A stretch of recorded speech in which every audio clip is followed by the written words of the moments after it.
আরে আরে, আমার কারেন্ট লেগেছে। আমি আর কখনো আখ চুরি করতে আসবো না। কে আছো, আমাকে বাঁচাও, মরে গেলাম মরে গেলাম। রূপনগর গ্রামে শেফা শিয়ালিনী তার মেয়ে মিনাকে নিয়ে বসবাস করত। মিনা, আমি কাজে যাচ্ছি মা, তুই সাবধানে থাকিস, তাড়াতাড়ি ফিরে আসবো। আচ্ছা মা, যাও, তাড়াতাড়ি চলে এসো। আর আসার সময় আমার জন্য একটা আখ নিয়ে আসবে। বাজারে অনেক আখ উঠেছে, আমার খুব আখ খেতে ইচ্ছে করছে। কত মিষ্টি, কত মজা। আচ্ছা রে মিনা, ঠিক আছে, আমি ফেরার সময় তোর জন্য বড় একটা আখ নিয়ে আসবো। এরপর মন ভরে খাবি। তারপরে যদি দাঁত ভেঙে যায় তখন বুঝবি আখ খাওয়ার কি ঝাল। এবার আমি আসি রে মা। কিরে শেফা, রোজ রোজ এভাবে দেরি করে কাজে আসিস কেন? আজকেও তো দেরি করেছিস। তোকে আর আমার বাড়িতে কাজ করতে হবে না। যা, আমি নতুন কাজের লোক রেখে নেব। ম্যাডাম, আপনি আমাকে এভাবে কেন বলছেন? আমি কোথায় দেরি করে এসেছি? আমি তো সময় মতো এসেছি। এভাবে আমাকে কাজ থেকে তাড়িয়ে দিবেন না।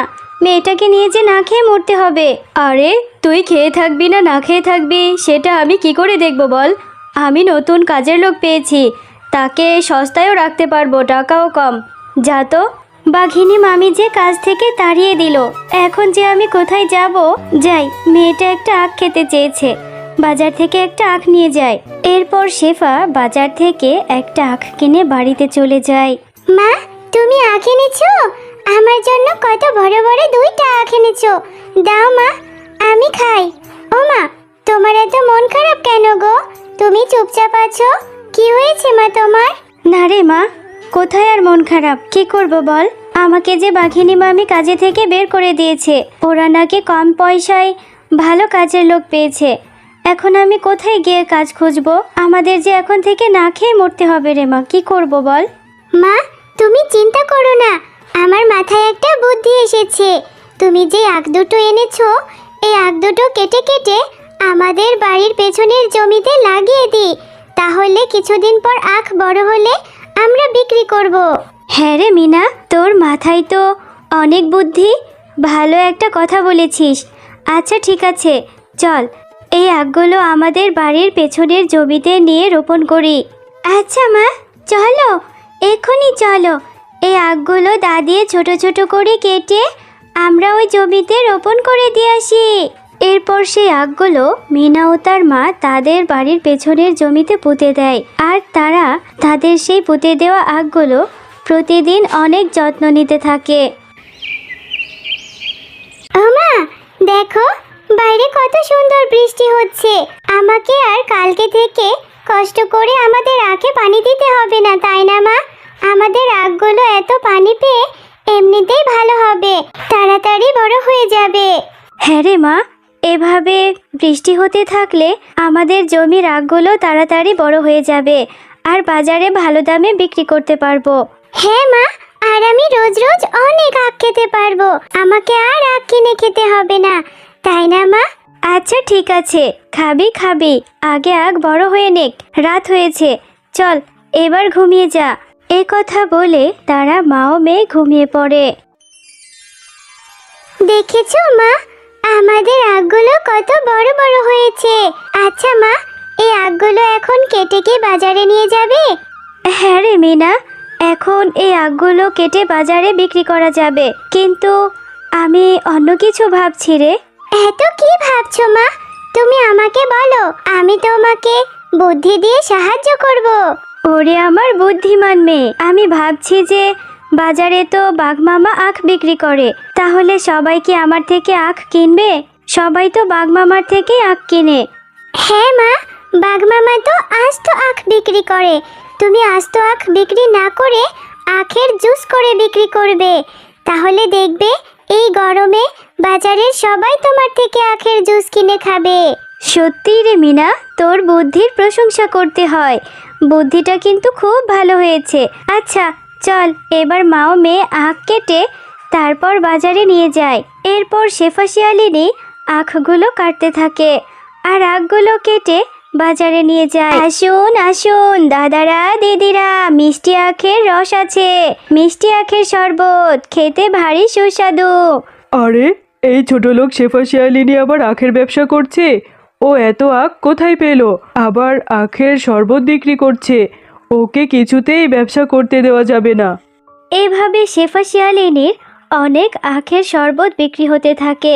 এদিকে বাঘ মামার দোকানে কোনো আখই বিক্রি হয় না। এটা দেখে তো বাঘ মামা রাগে ক্ষোভে গজগজ করতে থাকে।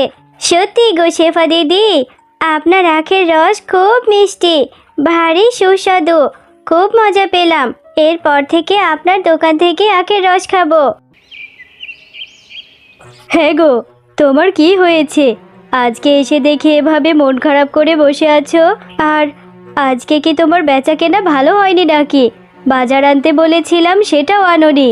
না গো গিন্নি, কি যে বলবো তোমাকে, আমার যে কোনো বেচা কেনাই হচ্ছে না। ওই ছোট লোক শেফা, ও বাজারে আখের জুস বিক্রি করছে। সবাই ওর থেকে আখের জুস খাচ্ছে, কেউ আমার কাছ থেকে আখ কিনছে না। আমার যে কোনো বেচা কেনাই নেই, এই জন্যই বাজার আনতে পারিনি। ও এই ব্যাপার, তুমি একদম চিন্তা করো নে গো।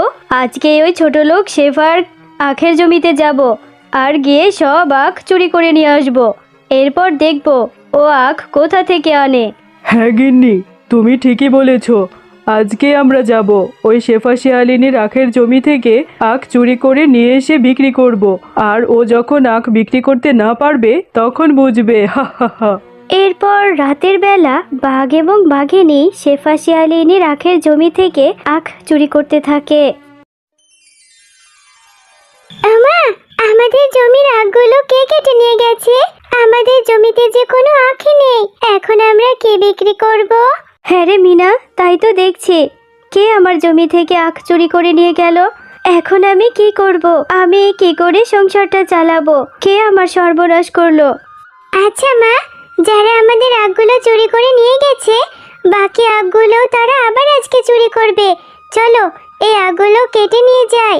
এই আখগুলো কেটে আজকে তুমি বিক্রি করো। হ্যাঁ মিনা, তুই ঠিকই বলেছিস। বাকি আখগুলো কেটে বাড়িতে নিয়ে যায়, আর এই আখের আগাছাগুলো আমাদের পুকুরে ফেলে দিই। এরপর তারা আখগুলো কেটে নিয়ে বাড়িতে যায় আর আখের আগাছাগুলো পুকুরে ফেলে দেয়। আমা, তুমি এখনো ঘুমোচ্ছ না কেন? এত চিন্তা করো না মা, দেখবে আল্লাহ একটা ব্যবস্থা করে দেবে। না রে মা, কোথায় আর চিন্তা করছি, কি যে করব সেটাই ভেবে পাচ্ছি না। আচ্ছা চল, এবার আমরা ঘুমিয়ে পড়ি, যা হবে দেখা যাবে।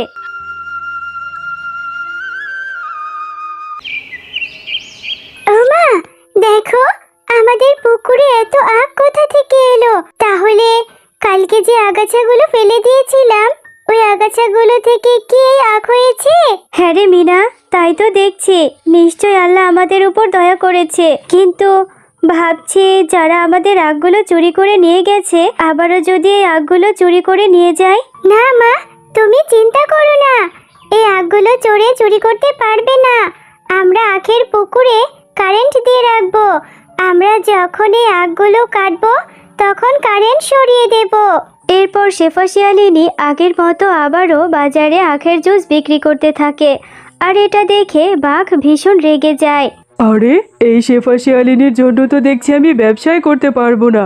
এবার ওর একটা কিছু করতেই হবে। ওর আখগুলো চুরি করে নিয়ে এলাম, আবারও আখের দোকান দিয়ে বসেছে। আরে গিন্নি, ওই শেফা শিয়ালিনী তো দেখছি বাজারে আবারও আখের রস বিক্রি করছে। ওর জন্য আমার বেচা কেনাই বন্ধ হয়ে গেছে। ওর কিছু একটা করতেই হবে। বুঝতে পেরেছি, তোমাকে দিয়ে কিচ্ছু হবে না। এবার আমি যাব, আমি নিজে গিয়ে ওই শেফা শিয়ালিনীর বাড়ি থেকে সব আখ চুরি করে নিয়ে আসবো। এক্ষুনি চলো, আজকে রাতেই যাব। আরে আরে, এই শেফা শিয়ালিনীর আখের জমিতে তো দেখছি কারেন্ট দেওয়া। আমাকে বাঁচাও, বাঁচাও, কে আছো? মরে যাচ্ছে।